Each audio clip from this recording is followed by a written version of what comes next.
দর্শক বন্ধুরা, বাজারে একটি নতুন ধরনের স্ক্যাম এসেছে, যেটি আমাদের নরসিংহপুর এলাকায় ঘটেছে।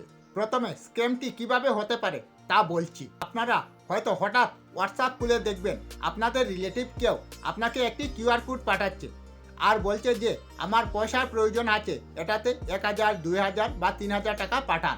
আর যখনই এই পয়সা পাঠাতে যাবেন তখনই আপনার সাথে স্ক্যাম হয়ে যাবে আর আপনার অ্যাকাউন্ট খালি হয়ে যাবে। যদি কেউ এই ধরনের কিউআর কোড পাঠান তবে এটি যাচাই করে নেবেন এটা কি সত্যই উনি পাঠিয়েছেন, তারপর কনফার্ম হয়ে পয়সা পাঠাবেন, না হলে আপনার ব্যাংক অ্যাকাউন্ট খালি হয়ে যেতে পারে।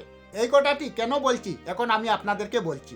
আমাদের দলাই বিধানসভার জেডপিসি শ্রীমতী পম্পীনাথ মহাশয়ার বৌদির কাছে এরকম একটি মেসেজ আসে আর মেসেজটিতে লেখা থাকে উনাকে 2000 টাকা দেওয়ার জন্য।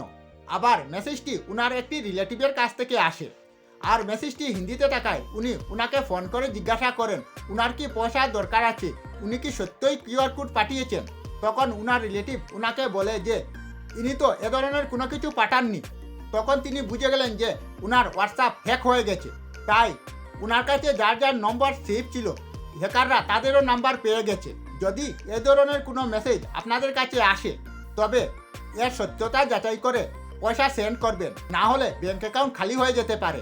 আর এই ধরনের কোনো মেসেজ আসলে মেসেজটি আসার অন্তত আধা ঘন্টা পর আপনার গুগল পে, ফোনপে খুলবেন, না হলে হ্যাক হয়ে যেতে পারে। এই ধরনের লিঙ্ক পাঠালে এই লিঙ্কের ভ্যালিডিটি সাধারণত 15 থেকে 20 মিনিট থাকে, তাই আপনারা যদি 30 মিনিট পর আপনাদের ফোনপে বা গুগল পে খুলেন তবে স্ক্যাম থেকে বাঁচতে পারেন। আর যেটি কিউআর কোডটি পাঠিয়েছিল সেইটি আমি স্ক্রিনের মধ্যে লাগিয়ে দিলাম। জনস্বার্থে ভিডিওটি বেশি বেশি শেয়ার করুন আর ভিডিওটি ভালো লাগলে লাইক করুন এবং কমেন্ট করুন। ভিডিওটি সম্পূর্ণ দেখার জন্য ধন্যবাদ।